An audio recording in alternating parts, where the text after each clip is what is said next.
आकाशवाणी भोपाल से प्रस्तुत हैं प्रादेशिक समाचार।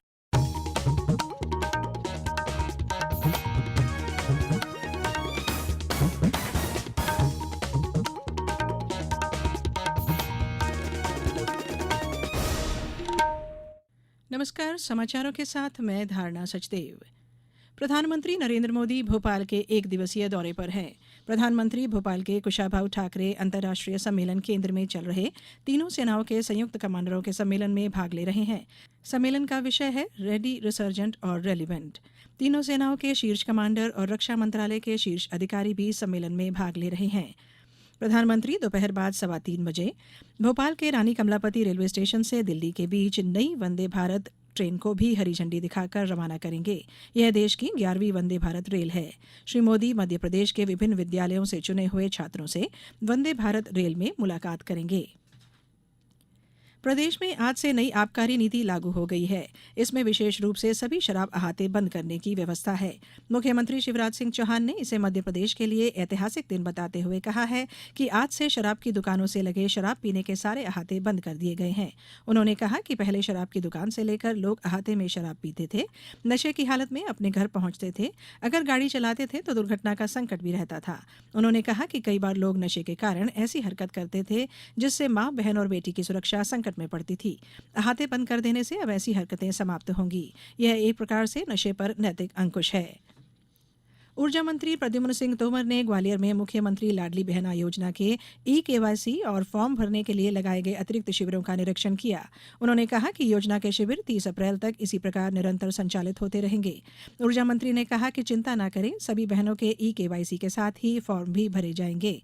वहीं पिछड़ा वर्ग एवं अल्पसंख्यक कल्याण राज्य मंत्री रामखिलावन पटेल ने कहा है कि लाडली बहना योजना बहनों को आर्थिक रूप से समृद्ध करेगी। श्री पटेल ने सतना जिले के अमरपाटन विधानसभा क्षेत्र के अनेक ग्रामों का दौरा कर योजना की तैयारियों के संबंध में जानकारी प्राप्त की। आयुष राज्य मंत्री रामकिशोर कावरे ने बालाघाट जिले के परसवाड़ा क्षेत्र में भ्रमण के दौरान ग्रामीणों से चर्चा की।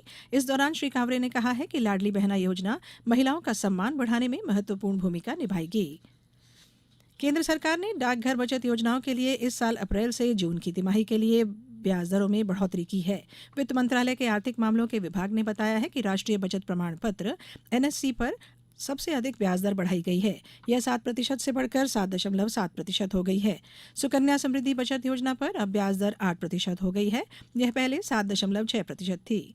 PPF और बचत जमा योजना पर ब्याज दर क्रमशः 7.1 और 4% हो गई है। वरिष्ठ नागरिकों के लिए बचत योजना पर 8% की जगह 8.2% की ब्याज मिलेगी। किसान विकास ब्याज पर ब्याज दर 7.2% से बढ़ाकर 7.5% हो गई है। किसान विकास पत्र की परिपक्वता अवधि 120 महीने से घटाकर 115 महीने कर दी गई है। अब बात मौसम की।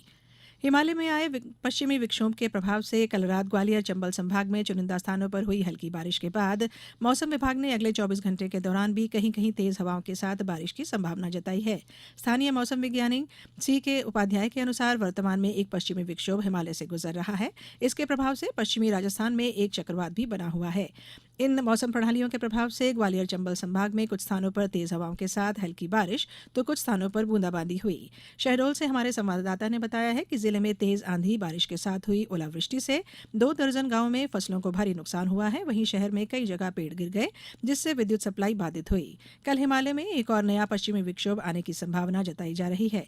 इसके प्रभाव से 3 अप्रैल को फिर से बादल आ सकते हैं और 4 अप्रैल को संभाग में कहीं कहीं बारिश भी हो सकती है। अब कुछ समाचार संक्षेप में।